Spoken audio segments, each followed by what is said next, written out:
best unbeaten run since the days of Ronald Koeman continued at the weekend with the Toffees 1-1 draw at Wolves. Not a classic by any means, and once again there was a chance to win it in the final 20 minutes, but it adds another point to the tally and stretches that nice sequence under David Moyes without defeat to 8 games. Hello again, Blues, and welcome back to the Evertonia podcast. I'm Lyndon Lloyd, joined by Paul Traill, Andy Howard and Adam McCulloch to have a chat about that Saturday night game in the West Midlands and look ahead to our only other match this month, which is the visit of Moyes' former team, West Ham, this Saturday. We'll also discuss further changes off the pitch with a new CEO announced and the news that the Blues will be heading back to the States during pre-season to take part in the Premier League Summer Series. Last week, of course, we discussed Kevin Thewell leaving the club at the end of the season, and that decision is now being confirmed by Everton. He issued a really nice statement today where he said, in part, "I would like to start by saying what a privilege it has been to serve as director of football for the past 3 years. This is an incredible club with so many good people working for it and supporting it. I'm proud to have been given the opportunity to work here. I feel that I leave the club in a much better place than when I arrived, both on the pitch and off it."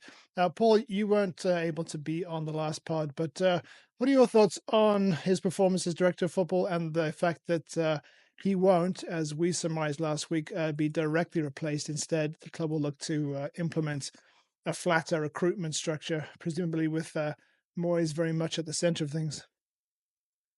I thought he did obviously, as you guys spoke a lot about last week, in very, very trying circumstances. He's performed really, really well. I think really at Everton, given how difficult it's been and the challenges that he's faced. It's kind of felt, even before Moyes came in, it's kind of felt pretty inevitable that he would be leaving, Kevin Thewell. So hasn't been a surprise. I'm glad the club have acted fairly swiftly. I think it's good that we know the direction they're going. It gives it gives them all time to look at the situation and plan ahead. So yeah, it's all quite positive. I'm not, in terms of how the change in the roles are at Goodison. I'm not too disappointed in that. I'm happy enough with that. I don't really feel strongly either way about really how important the director of football is or isn't. So that, I think it's as long as you've got a system which works, is the most important thing. I'd be interested to know, was this we probably never really will. Was this the plan all along to sort of when they decided David Moyes was to get the job, was to, okay, David, yeah, you come in and we're going to let you build, we're going to work with you and building your team around you? Or has it been a reaction to some very, very promising start from David? They're like, okay, well, you know what you're doing. Okay, let's back you with some people that that you feel you can work with. Because I would have thought they would have had some people in mind. I mean, it seems far from a coincidence that the guys that are coming in have worked with David Moyes before, mostly. So it's that's the thing which strikes me, that David's getting a lot of say in that. So it's just the case. Just I'm just wondering, is that a thing which is a consequence of David Moyes doing really well quite quickly, and they go, okay, great, let's go with this? Or was it the plan all along to sort of okay, yeah, David, you come in? Was that some of David's terms of I'll come in, but I want my people in?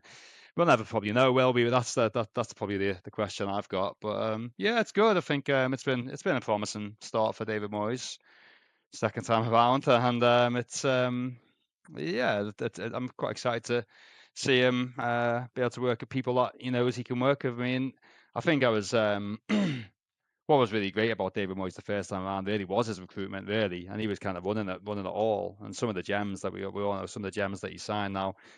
I don't know if it's a straightforward. Not that it was straightforward then, but I don't know if we were going to be able to pluck your Tim Cahills, your Colemans, your Baineses, and all them players from the Championship or whatnot anymore. I don't know, but he's done it before with on a grander scale, sort of just watch West Ham now with Bowen there, for example. It's he's certainly got an eye for a player, so. Yeah, with his team there, it's quite exciting to see what he can do. So yeah, quite excited that they've. I don't know much about the guys coming in, but quite excited that they moved fairly quickly, and that it's that they got a bit of time to look ahead, and but also feel that Kevin did a good job, and obviously I think we all wish him well. And it was a nice statement that he put out, and the glaring omission from it, I guess, was probably that there was no kind of mention of Sean Dyche in that. But again, I don't really read too much into them things. He's not employed at Everton, Sean. That it might seem a bit mad, a bit odd to sort of be talking about people who aren't there and haven't been for a little while now. So I don't really read too much into that either, to be honest. So yeah, that's exciting times, isn't it? And he didn't mention Neil Maupay, which really probably wise, I think. I know. Yeah. That must have stung. And I don't know if he's been on X, formerly known as Twitter, yet to voice his displeasure about. But I think it was a good statement. And as we touched on last week, I think he goes with a warm handshake. Probably how we wished things had ended with Dyche this year, with a kind of passing of a baton done in a very nice, tied up in a bow kind of way. And I think you're right that the Freakins have done this quickly, but they've done it, as with most things, seemingly in a controlled way, in a very professional way. It's not the chaos that we've seen before. I'm sure initially, as we discussed when Moyes joined the club, their initial plan probably wasn't to make that managerial change. But again, they did that in a very organised way. And whether or not Moyes has had a say in this or not, it just suggests, again, a level of review, of evaluation, of weighing everything up and going for the course, really. And I think, if based on his track record at other clubs, I think Kinnear seems like a very sensible appointment on paper, someone who's held that position. This isn't, let's bring in Steve Walsh and see if he can do a job there, which now we look back on it was probably a bit like playing Michael Keane up front. So I think this is bringing in professionalism in the right place, doing it at the right time with enough of a run-up, I guess, for everyone involved to know where we stand in the summer.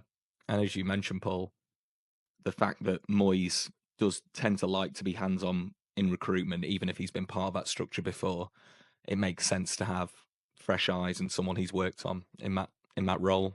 And maybe even having someone who's been in the Championship recently plays into some of your thoughts there with bringing in players from the lower tier. As you say, it's going to be a lot more difficult to pluck bargains. But the fact that we're expanding our scouting operations as well, again, it's all promising noises. It feels, partly because of where the season's at, partly because of the fact that things have solidified on the pitch, but there's definitely a sense of a more sensible voice in and around the club. And I guess this move is part of that. Kevin Thewell was a collateral of that, but like you say, goes with our well wishes, did the job under very, very difficult circumstances. And I promise never to mention Neil Maupay on this podcast, at least again, because that's probably his main blot on the copy paper, isn't it? So we'll not hold it against him. I think he's done a really good job. I think he deserves to go with good feeling. And I like the statement, actually. I liked how he said our club. That you sometimes don't see that or feel that on an outgoing statement. And that was quite interesting and nice to hear. And I think it kind of, there have been times where if you kind of think about Everton as much as we do every day, rightly or wrongly, there's been times over the past few months where, because we've got new owners and everything's happening, isn't it? Players are running out of contract. There's a new stadium. There's this, that, the other. Sometimes day to day, it's felt like, what's going on? What are these guys doing? I mean, they've put their what feels like a relatively temporary team in place just to kind of get the ball rolling on things and oversee things. But then you think, where are the next moves? But actually now, if you think about it, they've changed the manager, they've announced the CEO, they've changed the director of football, they've changed the director of commercial and comms, they've kept who was stand-in CEO Colin Chong to do something else. There's quite a lot going on there already, and I think that shows pretty decisive leadership from the top of the organisation, I mean, regardless of Everton, the top of the Freakin group. And they must be just so relieved that they can start doing all this without the anxiety and, let's be honest, the the economic and business uncertainty of a team in the relegation scrap. I mean, we said how long ago was that? When Moyes got the job, I said I don't think this, in an ideal world, would have been their first Everton appointment. But wow, how much breathing space can you get from having to make that appointment and it going as well as it has? It just gives them time, the space, the clarity of thought, everything to make these business decisions and get our house in order. And you just think about, wow, if we're still in, I don't know, Leicester's position or whatever, or even in Wolves' position, really, I know they look like they'll have enough, but it would be very difficult to do all this. And they just must be so pleased. So it's good. It shows a direction of travel. A bit like Paul. I mean, I don't know the ins and outs of CEOs in the footballing world or in the sporting world, really. I mean, he's been in very similar jobs before, which can only be, I think, a good thing. Lots of football experience, which I think you do need. I think it's different to any other business that you'll be in as a CEO. Football's weird. We all know that. It doesn't work like lots of other businesses do. So I like that, and it's just great, isn't it? It's just the cogs are well and truly in motion. They are. I would love to know the extent to which Moyes coming in has actually changed whatever plan they had in place, because we know that ideally they wouldn't have wanted to change the manager at that point in the season. Sean Dyche obviously got to a point where he couldn't, just left them with no other choice. Moyes comes in as a very, as we've discussed before, very hands-on recruitment side, someone who's very much his own man, has worked obviously at Everton as the sort of the recruiter in chief, and managed wide, had a pretty wide remit at the football club with the help of obviously Bill Kenwright in the past, and it comes back with a reputation for, perhaps, as we said last week, maybe an uneasy acceptance of a sporting director relationship, but probably not his first choice. Him now coming in, they, obviously they haven't made the decision over Kevin Thewell until now, or maybe they had and it's only just been released. But I would love to know if Moyes' appointment changed the direction, because we've got a CEO coming on now who, as we've already said, is quite rightly the football knowledge. What you said, Andy, is correct. The fact that he has such in-depth football knowledge, and I was watching one of his podcasts with the Square Ball, which is the main Leeds podcast, which he used to do a regular spot with, which is also very interesting how open he was to interface with the fan groups. And I think that's obviously a constructive thing. But he was very knowledgeable and very integral. It seems he was very integral on the footballing side in terms of highlighting players to sign and managing that side of it as well. And we obviously haven't had that. I think with Robert Elston obviously came from a rugby background. Denise Baxendale obviously came from the charity side. Neither one of those were sort of hands-on football people.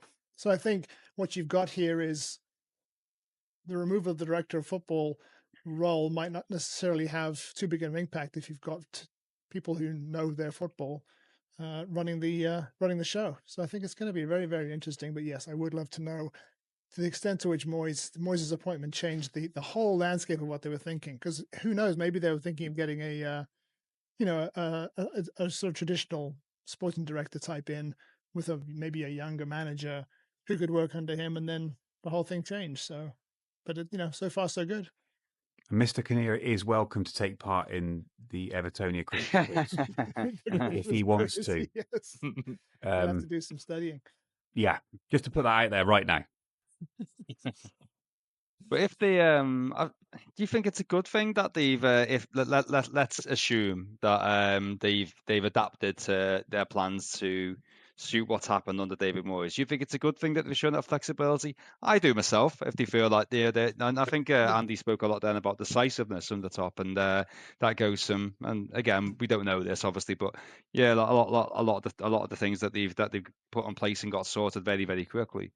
Not to mention stadium funding again as well. That's been kind of refinanced a bit too. That's another big one, you know. Forgot So that, yeah, I noticed.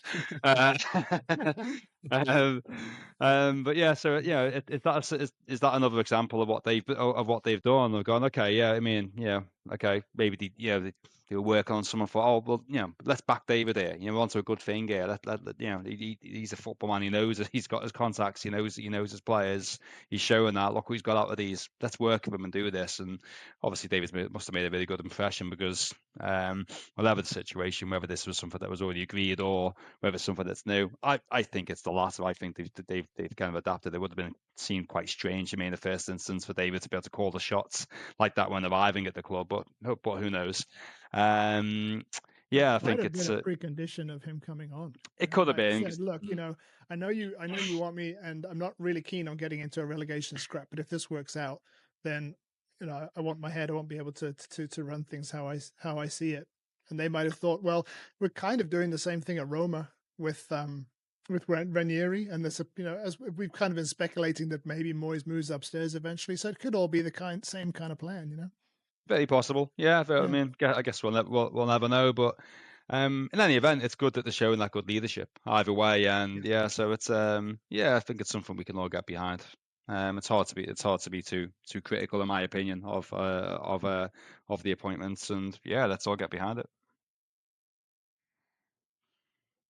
I mean, he's potentially giving himself a job after the managerial job, isn't he? I guess by that logic, there's a potential for that. Yeah. You could see him easily stepping into that role as a negotiator, as someone who thinks about things on the technical side on the pitch, but also on the transfer side, because as you mentioned with the likes of Jared Bowen, Paul, he's definitely got that eye for a player. That's never really been in question with his managerial career.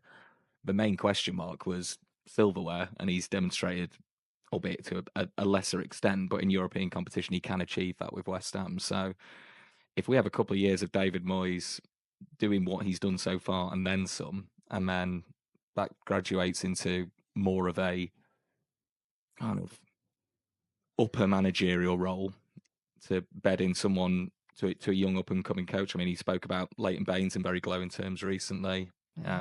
Spoke about Seamus Coleman potentially moving into that role, which is another thing which feels organic and feels kind of obvious to us as fans, but also isn't totally sentimental. And I think that's another thing about this decision. Maybe under previous regimes, it might have been, wow, Kevin Thewell's done a great job here. Let's keep him here for as long as possible. Let's really get him in, feet under the table, and break our backs. And that might have been a really good decision, because I'm sure Kevin Thewell, and his outgoing statement, as lovely though it is, also feels like the best cover letter ever for wherever he's going to go next. Because he has still got that corporate Kev feel, I reckon. But wherever he goes next, there's maybe that suggestion, a little bit like we had with Dyche. Is that his level? Is he a kind of wheeler dealer firefighter? We'll never know as Evertonians, but I think the sense that we're getting a process in place that fits the manager, that fits where the Freaking Group want to take us, and the fact that it all ties in with a new stadium and lots of other new things as well. Again, it just feels sensible, doesn't it? Time will tell, but the whole thing is starting to feel a bit more positive. And as you said, Andy, the fact that we're here in March, able to talk about these things, able to talk about the future and who we're going to buy, as opposed to, oh my God, how did Ipswich do on Saturday? That really helps everyone, especially us. Yeah, there's been a suggestion that Thelwell might actually be looking to go back to the States. So, because that's obviously where he came from. So we'll see what he does. But yeah, a nice statement to see him off. And I mean, obviously he's gonna be sticking around to the end of the season. I'm not sure what level of decision making he'll be making, but the wheels will no doubt be moving. Back on the pitch, of course, Everton were in action in the 8 p.m. Saturday kickoff against Wolves at Molineux. Another case of coming away disappointed that we didn't pick up all 3 points. But as I said at the top, it's a point, another unbeaten game to add to the recent run. Andy, what did you make of it?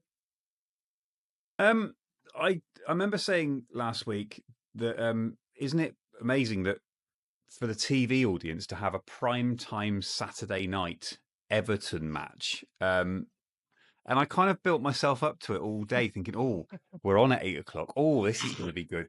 You know, I'm gonna have a beer. I'm gonna have a beer, and I've kind of built myself up to it, and it kind of the game never really lived up to it, did it? And No. and I thought to myself, then I started thinking, oh, those fans have had to go there at 8 o'clock, and now I feel guilty about saying this. I was excited about it, and I don't think the game ever really got going as such. Really, it felt like an end of season game, and for Wolves, it really isn't. But it had that kind of feel about it. I got back into that kind of I'm annoyed about Everton going forward feeling that I've had now lingering over me for quite some time, just because of the amount of quality we don't have, just because of the decision making and the execution. I just felt at times was just so poor. And this is now, but the positive is, the big positive is that there is already a structure in place now where you can see a football team could do quite well in. You know, the whole thing kind of works. It just relies on the individual parts of it, I think, to be slightly better or more consistent. And what you've seen in the past 6-7 weeks is sometimes it works really well and we score a few goals and you think, wow, these players are incredible. How are we down there in the table? And then you have nights like the other night, and you have, to an extent, Brentford, where you think, I can kind of see where we are a bit clearer. But the big positive for me is that Moyes has already got a system where if you had better forward-thinking players who were better executors, who made better decisions, who have got a bit more pace, you know, if you take out a few of who we had playing in those positions and put in, I think, just better individuals, you can see how this would really, really work next season. I don't think he'll change it up too much. I think he's kind of got that shape in mind now, and he hopefully will just drop people in who are just better executors. So that's kind of my thought processes during the game, and then I got that kind of nervous thing of, oh, but I really don't want to lose it now. I mean, you know, it's all me giving it the blasé feel. And then when it got to the last 20 minutes, I was actually quite nervous watching that, thinking it'd be lovely to keep this run going. A little bit like at Brentford, it'd be just lovely to keep this momentum going and keep this run going. So I think all in all, it's a very long-winded way of saying it wasn't a great game, but I was happy with a point by the end of it. I had a bit of a different Saturday. I went to a gig on Saturday night, so I caught the first half in some raucous Irish bar, and then crossed the road for missed a bit of the gig, and then watched it on my phone while watching the gig. So I didn't see an awful lot of A, the gig, or B, the game in the second in the second half. So it was just like bits and bobs of it. And there was one moment of real panic when it was I went to get the beers in to put my phone in my pocket while I went to the bar, and they'd run out of cups somehow. So I had to go all the way to a different bar, which is a bit away, and finally got some beers. And you're trying to navigate 4 squishy beers back to where we were, and finally opened up my phone, and it looked like Wolves were celebrating. It was just after Beto nearly scored, and then they had a chance at the other end, I think, and there was no score. You know, when there's no score on the screen, and it was up front to the players, and Wolves have scored. And so I looked at it and said they hadn't, so I was really confused. Didn't miss a lot from what I understand. It was very from the bits and bobs I saw, that it felt a bit like both teams were fairly happy with a point after a certain amount of time. Again, I didn't see it all, but I guess what's that leave Wolves about 6 points clear with much better goal difference, I think, than Ipswich, or much better, but better. And you think that's probably Everton, maybe without great quality, look quite threatening on the counter attack, I suppose. So you can see why Wolves might not have wanted to gamble too much on going for the win, and at the same time, everyone quite happy to sit for the draw. So yeah, a bit of an end of season feel to it. So glad I didn't miss too much. Just kind of wish I hadn't bothered with the second half and would have at least caught a bit of the gig, because the gig finished not long after the game finished. So I didn't see an awful lot of that. But good to keep it going. That's 3 draws in a row, though, isn't it? And we don't want to get to this point, don't want to become sort of draw specialists again. That was kind of the problem, really, wasn't it, under Sean Dyche? And don't get me wrong, David Moyes has more than earned the luxury of getting a few draws after such a strong start. But obviously, become much nicer if we can win on Saturday going into that international break, and it'll feel a lot better. But I guess, like, particularly, certainly 2 of them 3 games. Probably could have won. I feel like certainly chances alone at Brentford, and then certainly the Man United game where we know what happened there. And I can't help but, while it's not really important, it's not like you're ever going to sort of fly up that table and finish you in the European spot. I can't help but just look up at that table a little bit now and think, well, we should be above Man U. We should be a lot closer to Brentford. You know what I mean? That's just a little bit of a frustration that we're 16th, I think. Are we? 15th at the moment. Currently with West Ham 0-0 with Newcastle. Yeah. So we could be about 13th or 12th. Around about there. That's just a bit of tinge of frustration with that. But yeah, you can't be too disappointed, can you? Nice that we could go into this and it be an end of season sort of, end of season dance rather than how it could have been had the last sort of month or 2 not gone we could have been looking at this as a real 6-pointer and a real sort of game that we dare not lose, and so it's nice to not be in that situation, definitely. It's nice. I keep saying it's nice to be disappointed, but the tinge of disappointment, it's like, oh, it didn't rain. It's okay, isn't it? It's fine. It wasn't very exciting. Andy, you're right. For a Saturday night, it's not what you want. It's not what the TV company wanted when they scheduled this fixture, hoping for box office, and it ends up being just The Office. I don't know. It was boring. It was a very boring game. I say that just to one up your gig story, Paul. I was performing at a gig, so I had even less of a sort of an idea of what was going on. It was kind of try and watch a bit on my phone, then sing a bit, and then get kind of old school teletext, BBC. By the way, Sport. This wasn't the gig I went to. I was going to say, worth clarifying, but similarly, there was a sea of disinterested faces and squishy beer, so you might have been there. So yeah, I feel like I didn't miss out too much based on the reviews. From what I saw of the highlights, more of the same, really. A bit frustrating, as you say, Andy, in terms of our final third play. But then you balance that with, look at our bench. We've essentially made the same, or some variation of the same 2 or 3 substitutions in the last couple of games. It's usually Irabunum or Ashley Young or Alcaraz for the game that he didn't start. That's it. Whereas Wolves, they've got the likes of Hwang Hee-chan, they've got Sarabia, they've got options on the bench. As you said, Paul, they're in a position where they need to go out and win, and they were playing like they didn't really want to win. So I think, and they probably are safe. This is a season where, I think we said this in our group chat, which is really exciting. If you want to follow us on Patreon, in about 6 months' time, when we get that set up, we'll release the secret group chat.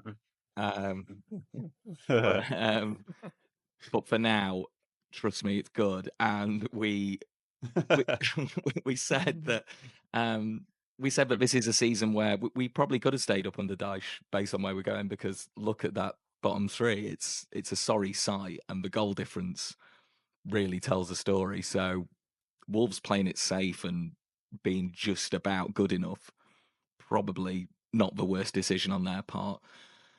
But for us, yeah, another point on the road.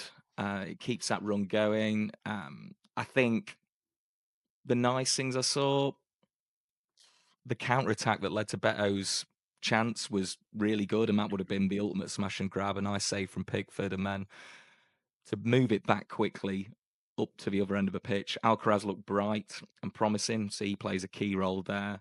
And he didn't really trust Gay with another shot from outside the box when he broke clear and stung Sarr's palm. But I think beyond that, a very uneventful game. But at this time of year, with everything feeling a lot more steady and secure, we spoke about that off the pitch. The fact that on the pitch, we're picking up points and looking like a well-drilled, well-organised, if not always the most totally cohesive side going forward, it's certainly a lot better than where we were. So I'll take that. And if I can get to a point where I'm playing at gigs and I'm not in a cold sweat as I try and work out how the likes of Southampton are doing, which is easily a position I could have been in come March or April, then I'll take that for sure. I did find myself wishing we had more options, thinking what it would be like if Njai had been fit. If you had, like we said last week, a Broja off the bench as an option, a Dwight McNeil kicking around, because if the problem with the way things are now is if you've selected Decore and Decore has an off day, which he did, he had a very off day, then then you start wondering, well, why didn't Alcaraz start? Because he was, for me, the brightest aspect of that game was when he came on. We just suddenly looked different. I mean, Beto had been very isolated up until that point, and all of a sudden now you've got someone who can actually link up with him. Unfortunately that he didn't finish the one great chance that he had, although arguably the one he had in the first half where he didn't even make contact on it, that was a better one. Probably a suspicion maybe of offside, and but he should have even given VAR something to check, because he just kind of whiffed his leg at it, and I'm like, geez, we don't create that many chances that we can just be spurning them when they when they arrive on a plate like that.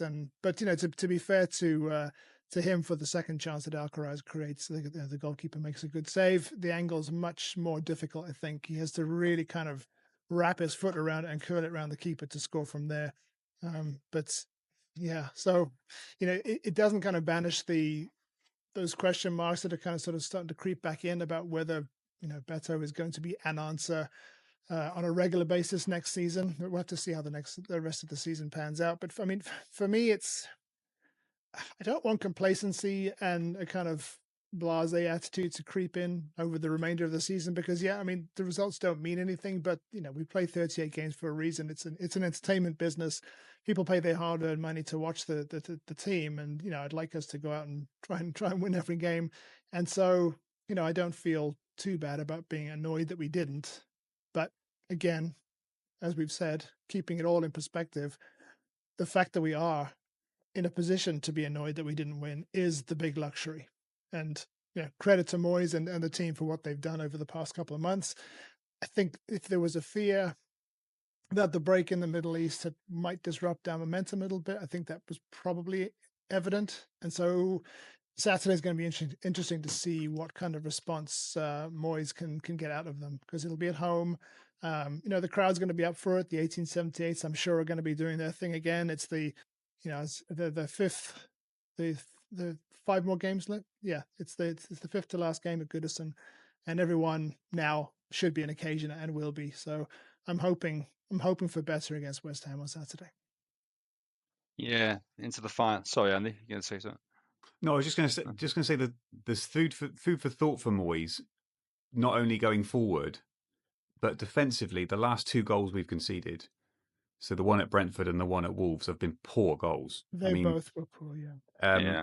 And I think it's easy for us to say, for me to say, we're not great going forward, and that's the reason why we're not higher up the table, and that's the reason we've not been great to watch. But one thing we have been good at, relatively, is defending, and I think he'll be really disappointed with the last 2 goals.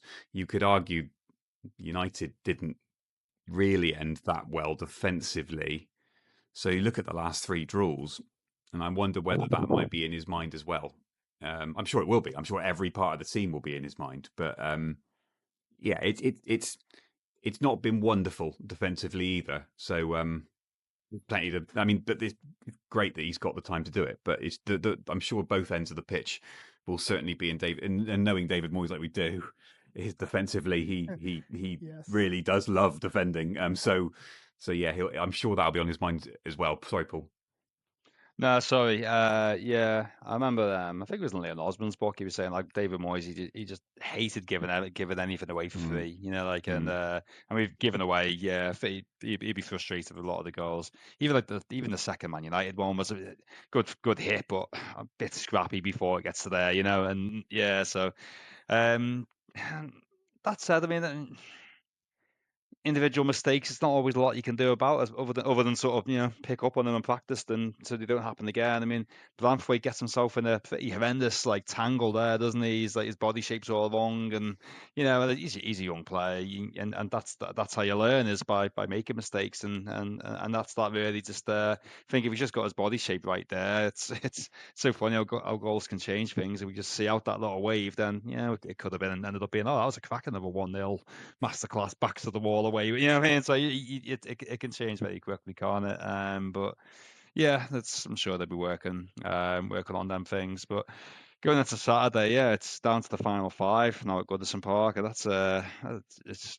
I knew it was five. It's only when you said that then, Lynn, it just kind of like shook me a little bit. Like so it's really getting very real now, and you really expect now that the atmosphere is very, very raucous going into each of them 5 games. So yeah, hopefully it should be rocking come Saturday, and yeah, it's good chance for David Moyes to get one over on his former club, I guess. It's the sort of thing that tends to happen in football, isn't it? When the old manager comes back and haunts you. So hopefully that's something that can happen on Saturday. I'm sure he'll have his plans, and he knows these players really, really well. There were a lot of them anyway who are going to be up against on Saturday. So yeah, fingers crossed we can win. I guess the big question mark is will he get Alcaraz into the team? Might strike me as an opportunity to do it. Obviously with Ramadan, Abdoulaye Doucouré is it's perhaps I mean I could see why he played in that one. He was an evening game. He'd have had time to obviously get fluids in him, etc. Eat correctly, etc. This time obviously might be more challenging for Abdoulaye. So maybe it's a pragmatic thing. So okay, we give the Doucouré the 20 minutes or so later in the game if we need to, and give Alcaraz a go. I think to be fair, he deserves it, doesn't he? He's been chopping a bit. He's done pretty well in the games that he's come on. Seems a good opportunity to give him that game. It's probably the biggest question mark, I'd say, going into Saturday. It's starting to feel like less of a question mark though when you see it feels fairly chalk and cheese, doesn't it, in terms of what they offer. Doucouré, as we know, offers incredible energy, work rate, that pressing, and in an away game, as you say, the conditions suited him during this month, but he probably is the sensible choice in that kind of fixture. Whereas a game at home, Lyndon, you mentioned entertainment value. I've just made Lyndon disappear, but yeah, he definitely did say that about this last 5 games and making the most of it. We're not blessed with lots of options off the bench. We've got players who, in Harrison and Lindstrom, who, yes, made a positive contribution in terms of an assist and a goal, and you could see how much it meant to both of them, particularly Lindstrom, who really celebrated that horrible crossfield pass like it was really something. But good on him, because they've worked hard. Like Doucouré, they've shown plenty of application and effort throughout the season, particularly in recent weeks. But there's not always been an end product. So the fact there was something there, I guess, is a bit to hang on to. Albeit it is a shame, as we say, to concede such a soft goal from an attacking fullback. Kind of a reverse of what we did against Brentford, where you just overload in the box and it causes problems. But I think if we can bring Alcaraz into that starting 11 for now, regardless of the terms of the loan, which surely we're getting to a stage with that where that number starts to become a little bit more irrelevant. I think having him around that side just adds that little bit of quality. When Njai's out, it just gives us someone else who can carry the ball, someone else who can win free kicks in advanced areas, and someone else who's just got some composure and real quality. And you can also tell that there's more to go there. Whereas with Doucouré, we know what he can do. We know he'll do something a bit wacky and wild. He did have a chance on Saturday, and he did Doucouré things as well. But Alcaraz, for that last 5 games, is probably going to be our most likely, unless Njai starts to make a recovery from injury, which maybe will for the last couple of games, but that's our most likely route to having someone in that 11 who can create something out of nothing and really get the fans on their seats, which is what we need, as you say, with that countdown looming. Just trying to see whether I can find any goss on Charlie Alcaraz's loan terms, because I still wonder about this starts thing. I thought it the other day. I thought it is. I don't know. I could kind of understand the Decore decision for that one, kind of. But I thought, is there a reason he's not starting the game? I don't know, but he certainly improved us. So I don't know. Like we're talking about at the start. I mean, the people in charge now and the people they are going to employ feel like such kind of shrewd business operators. I wonder whether they'll be thinking, can we get him a bit cheaper if we don't keep up our side of the loan deal? I don't know. I'm kind of chucking this all at a wall anyway, but I don't. It might be, there might be something in it, but I seriously think for West Ham he should start. That's my feeling, because he just, like we were saying on the group, I mean, he moves and behaves in a way that's very Richarlison. And I'm not suggesting he's necessarily got, I don't know, maybe in time he might have that. He's not exactly the same player in terms of A, where he plays, and B, kind of what he contributes. But he looks, feels, he could be another one that we already kind of have taken him to our hearts in that kind of Richarlison way, haven't we? Because he just seems to wear his heart on his sleeve. Yeah, I think he should be in the team. I think he should be in the team next year as well, to be honest. I think he looks really, really promising. And I think at the moment there's that element to him that he's trying so hard to make an impression and to make things happen in a team where others are struggling to do that. I wondered, in a slightly less frantic way, let's say, where if he signed permanently and started next season, you may see an even better player, because he can probably just relax a couple of levels and realize that there's a whole season in front of him, and he has signed a permanent deal and he's in a good place. Where now I think what we see is obviously a good young player, but who's desperately trying to make an impression at all costs, really. So yeah, I'd start him against West Ham, and I think it will be more his kind of game, really. Yeah, I think so. It should be more open, that's for sure, the way that West Ham, or the way that Potter would like them to play. Yeah, I mean, if I hadn't already decided that I wanted him to start over Decore, I think the Saturday against Wolves probably would have tipped me over the edge. You know, he just, as I said before, he links so much better with Beto. You know, Decore's obviously shown his worth when we need to be on the front foot and pressing other teams hard. I don't know whether West Ham is that particular kind of game, so I'd like to see Alcaraz start. I think what you say is right there, Andy. I think that it would give him a bit more time to kind of relax. He's kind of, you can see he's almost like amped up, trying to make everything happen straight away, which is great, because the way that it worked wonders against Palace. And I think he had a great shot at the end of the game at Wolves that was unfortunate that I think he put it further away from side, might well have come up with a cracking winner. But yeah, I think the Ramadan shout is a very good one. I think it's a perfect pretext to pull Decore out and see what Alcaraz can do. And this would be his first home start, I think, which would be a nice boost for him. I think he started the Palace game and obviously he started Brentford as well, because obviously Decore wasn't there. So yeah, he started 2 away games. I don't think he started at home yet. So that'd be a nice experience for him too. So I mean, I'm hoping that there's nothing in the loan deal that's preventing us from starting him, and that having seen that things didn't quite work out against Wolves, that Moises would like to try something different. I'd like to see that. So. Yeah, he's a likable lad, Alcaraz. I think maybe he's one of them. You like him if he plays for you. I don't know, but he seems I don't know. He just seems to have quite a good attitude. He's a feisty player. He's he's good. He's technically good. You know, I think he makes the right decisions most of the time, and that's surprisingly quite a rare thing for the footballer, isn't it? You'd think it'd be something they're quite good at, but you know what I mean. He seems to know what to do a lot of the time. He's probably a bit unlucky not to have a couple more of assists by now, actually, as well. I mean, certainly unlucky not to get at least one at Brentford. So yeah, I'd be keen to see him in there. Let's see.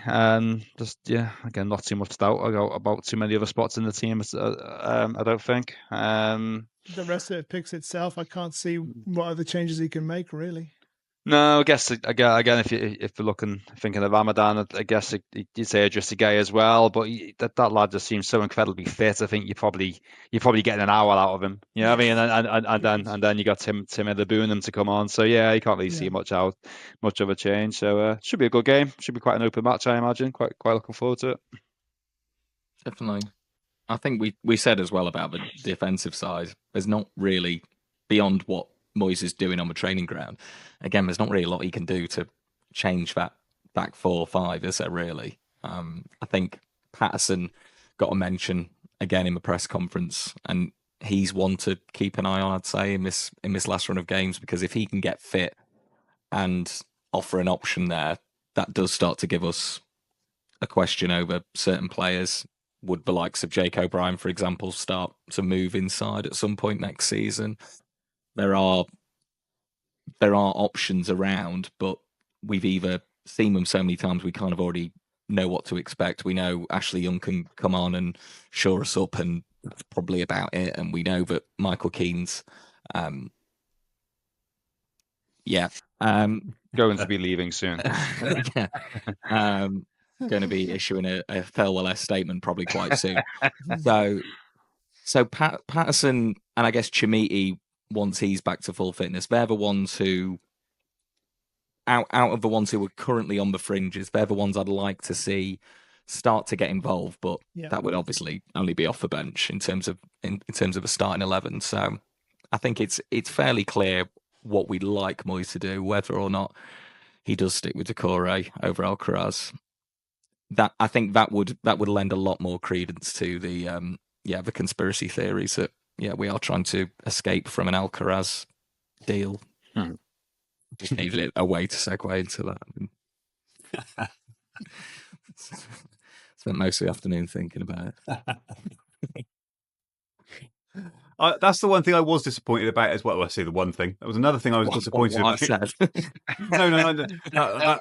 That was disappointing in its own way, but it nothing to do with this. I mean, I thought we'd seen enough social media content of Yusuf Chimiti in the Middle East to suggest he's kind of ready to make an Everton appearance of some kind. And I thought to myself, 20 minutes out at the end of that game, surely this kid is worth chucking on for 15, 20 minutes, because all the sense was that he was ready in some way to contribute. And it was quite obvious by that point that Beto was having one of those nights rather than the other. So I was a bit not perplexed, but I was thinking, come on, surely this is worth 15 minutes. But it obviously he's either not fit enough yet and they don't want to risk him, or it was decided that Beto would play the whole 90 again. So I don't know. Weird one, that. Yeah, I thought I was actually thinking, well, just check him on for the last 5 minutes. Just in case something broke his way. But I think Moyes maybe thought that you still had your best chance on the break, on the counter, a bit like Beto did late against Brentford. With that one late chance he had when he outran Ethan Pinnock. Maybe he just thought that's still my best outlet, but we will never know. But it's a quick word on the preseason. After mostly kicking around the local area for the past 2 preseasons, Everton are heading back to America in July to play in a 4-team summer series where we'll play Bournemouth, West Ham, and Manchester United. Adam, nice to get our name back in the American market again. And I'd imagine it'll probably become a regular occurrence while we have owners from that side of the pond. it's a nice, happy accident, isn't it? And as you said, it makes a real change from the pre-seasons under Dyche. I'm not suggesting that the reason we toured the likes of Coventry and Salford and Preston was because of nothing against those places. If you're a listener or a viewer, we see you, we hear you. But yeah, it's not really where you want to go on your summer holidays, is it? In the nicest possible way. So I don't know, maybe Dyche had his MOT due sort of every pre-season and kind of timed it around that.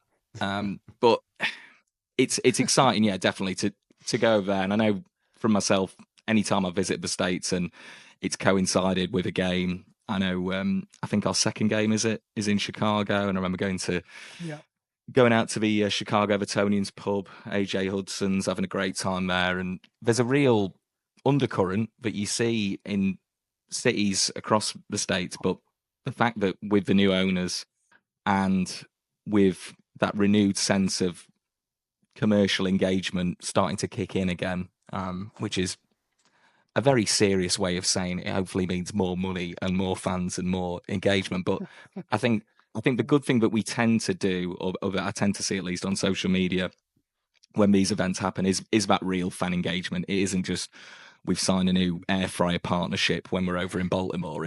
There's a real sense of, and I hope we do, if it means getting some money through the door.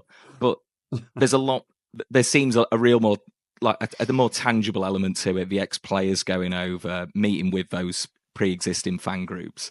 So I hope we'll see more of that. And yeah, it's a good chance to potentially make some new recruits as well. So yeah, excited for it, and I'm sure our fans over in the States will be too.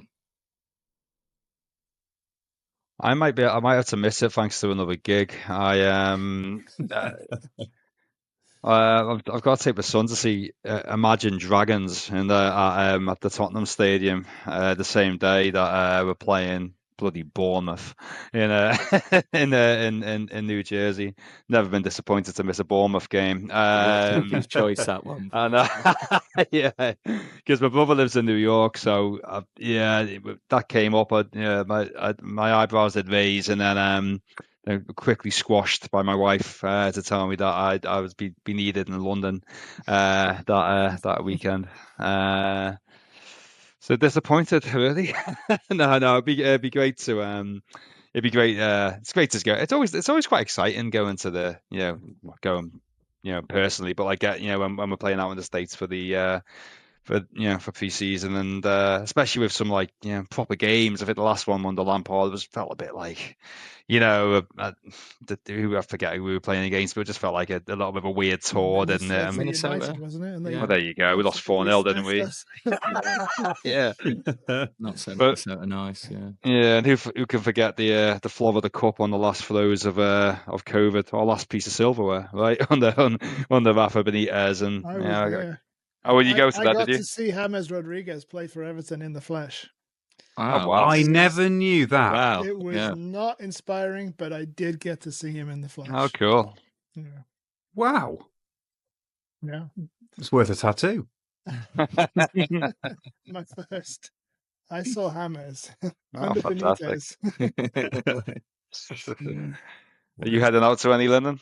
You're not thought that far yet? I'm still trying to get over to Goodison before the end of the season, so I'm trying to allocate my pennies. I mean, they're all on the other side of the country, and it's that's the thing. You say, they're coming to America. Well, it's the Chicago is 1,500 miles away. So, but we'll see if something happens and I come into some money. Who knows? What I did like about that announcement about the summer tour is it's called the Premier League Summer Series, which automatically pricked my ears up, and I'm thinking, okay, so we'll definitely be in that then. That's kind of, it's almost like kind of an absolute cast iron.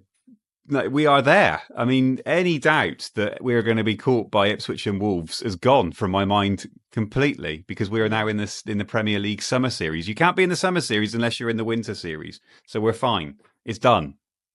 True. Relax. And it will be all wrapped up.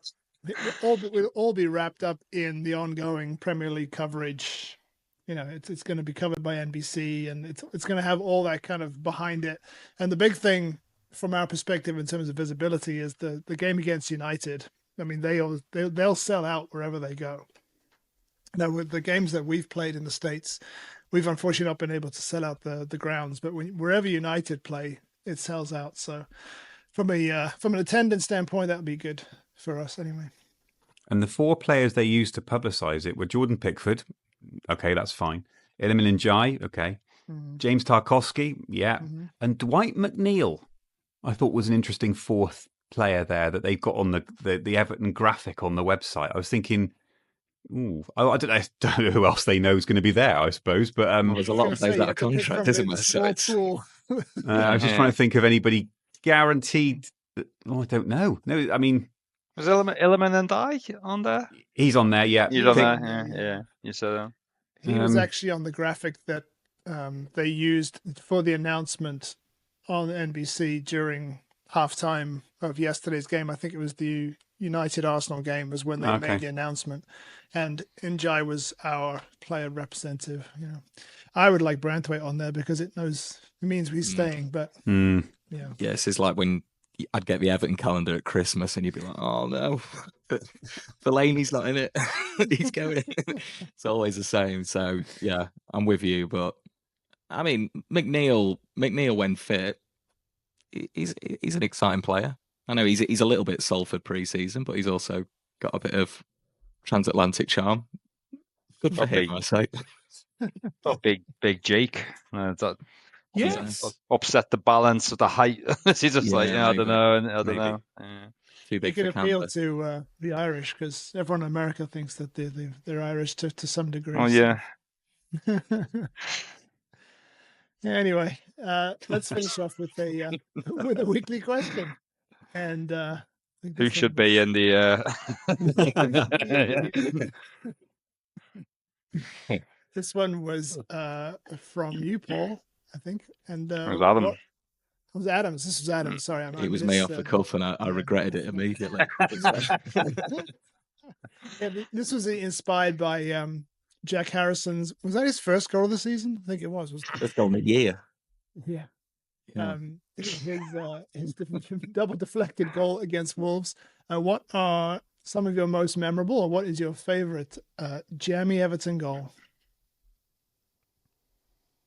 Well, Adam, it's your question. I'll go first because I a little bit like in Clockwork Orange, where you just see lots of horrible flashing images. I saw all the unlucky goals that have gone against us over years, and really struggled to think of one that really sticks in my craw. So I'm going to go with the most recent one that I saw in my flesh, which was Dominic Calvert-Lewin's goal against Burnley from last season. Oh, yes. Yeah, that's a good shot. Oh, yeah. Very jammy, and a bit like Saturday was a very, very poor game of football. That was awful, wasn't it? Really lacking quality. My mate Tom, who's a Bradford fan, came along with me, and I could see the look in his eyes during the first half an hour thinking, League Two? What does that make this then? It was agricultural beyond belief. It was a really, really poor game of football, and one of the worst goals I've seen to settle a game like that, but also very fitting. So that Muric clearance goes off his leg. So yeah, I'll go with that just from pure kind of recency bias. But I know, Paul, you've got a really good one apparently, and you've given it the big hype. So I'm excited for yours because I'm sure we'll all kick ourselves when we hear it. Well, actually, no. Well, no. I actually the one I had as I thought, oh, hang on, no, this other one's better. And then just about 5 minutes ago, I thought, oh no, this one's another one's even way better. And I might have nicked it off one of you now. The Andy Johnson goal in the 3-0 win against Liverpool when Pepe Reina made an absolute faff of it, yes, flapped it in the air and caught it and dropped it, and then he scored. Ended up grabbing Andy Johnson once he'd scored, and seeing Andy run off with the 3-0 was fabulous. So. Yeah, that was obviously amazing, but it's you couldn't stop laughing in the Goodison Park sunshine that day, and what an afternoon that was. That was a wonderful day, and just capped off a great performance and what a good win and or a great win with just a bit of hilarity at the end to make it 3-0. And it's so rare we get moments like that particularly against Liverpool, you know. So to get something like that was just absolutely gold. So yeah, that's the one. Has to be. What was your other really one? good. Well, at risk of sort of stealing yours, one was the Dan Gosling one. That literally just popped into my head. Literally, because I've been struggling to think of one. That was the one that literally just popped into my head. I was thinking back through Derby goals, and yeah, that was a good one. Yeah, so that took several deflections, and then there's another one from Andy Johnson against Sunderland away, which sort of like a bit like the Calvert-Lewin one in a way, except inside the 6-yard box when the clearance got smashed against him and went in off his kind of armpit and went in. It was a bit weird, you know what I mean? So that was the one I thought of first, but then yeah, I think it came up with a better one in the end. So. Okay. Well, I'm going to take you back to May the 7th, 2006. Oh, Lord. Where Duncan Ferguson steps up to kick his last ball for Everton. It was a penalty in the 90th minute against West Brom. We were 2-1 down, Gladys Street, all set up, his final game. And he hits a terrible penalty. And it comes straight back to him. And I've just watched it again. And he hits the worst rebound you could possibly think of. I mean, this is like Duncan we all know what he was like in his kind of latter years. It was just a case of kind of propping him up and getting him on the pitch. And you could see his body had kind of just given up. It was his last throw of energy. And he hits it straight at Cusack again. It hits Cusack's shin and goes in off the kind of the inside of one of the posts. I mean, awful and yet wonderful, all in the same breath, because I don't know whether he touched the ball again for Everton, but it was certainly kind of injury time by the time the rebound goes in, and he kind of gets a point for us on his final game. But I always remember that goal because it was just horrendous to watch, because you desperately wanted that penalty to go in just to make it okay, and then it didn't, and then it did, and That's well remembered. I remembered that. I mean, that certainly sounds like a good one. I'm going to take the Gosling one, because the one that the first came to mind, and it's certainly not a favourite because it's Anthony Gordon and he's persona non grata now, but that deflected goal against United was an important goal. But it wasn't a favourite by any means. The one against Richarlison's the second goal against Crystal Palace. Yeah. I can't remember whether it was properly deflected or not, but the way that he just kind of almost swung a leg at it and it kind of looped in, that one felt very jammy. That was my first thought. If that one counts, thought, that's my favourite one. But it also, not just because of the importance, but it kind of feels like better than jammy in a way. But it was a weird trajectory. That ball, the ball did something strange, didn't it? Mm-hmm. And probably one of those where it could have gone off at any tangent. It just felt like it was supposed to go in. Yeah. You know, so that would be mine. I don't know who wins that, really. I mean, that Andy Johnson one's got to be, because you're right. My dad would always say, if he was to score against Liverpool, that's the sort of goal he'd want to score, like off his arse, like as fluky as possible. Like that's the ideal way to do it. I always favoured a lob. I always thought a lob would be the best way to do it, right in front of the cop, and then do sort of Kevin Sheedy run off. That's what I wanted to do. But yes, had 2 fingers in the air. Yeah, or a seagull. Yeah. The only other one I thought of was the Tim Howard goal, which obviously was a bit of a fluke, but we lost the game, so it just kind of feels like a bit worthless if you don't win the game or get something out of the game at least, you know. And so he's blotting his copybook, Mr. Howard. Why? So in the lead up of before the Merseyside derby, the most recent one, Rebecca Lowe says, you know, what does your head say for what the result's going to be? He says Liverpool. She says, what does your heart say? Liverpool. Yes. And she said, she said, what? And he stuck with it. So, Wow. oh, Tim, maybe he misconstrued what the question meant, but benefit of the doubt. But yeah, as I say, That's a bombshell to end on. Absolutely. I was going to end by trying to work out what the Everton air fryer would be called, but this is just completely and utterly threw me off track. Don't go with this out now, Adam. We haven't got time, Adam. And Fry. Oh, yes! Come on. He's done it. He's done it. Oh, that's so good. I've been thinking about that for 20 minutes. And all the marketing team are like, what? It makes you ill. No, trust us. Adam never disappoints. That's a very good. Thank you. Yeah, let's end on that, not Tim Howard, because Yes. A very good way to end it for another week. We'll be back around the same time next week to review Everton's clash with the Hammers, one of only 5 games left at Goodison Park, as we said. Then, of course, it's an 18-day break before the Anfield derby and a chance for some of those longer-term casualties to get closer to fitness. And I know, who knows, maybe we'll get a fluky goal in that one. Wouldn't that be nice? But until Return Blues, have a great rest of your week and up the Toffees.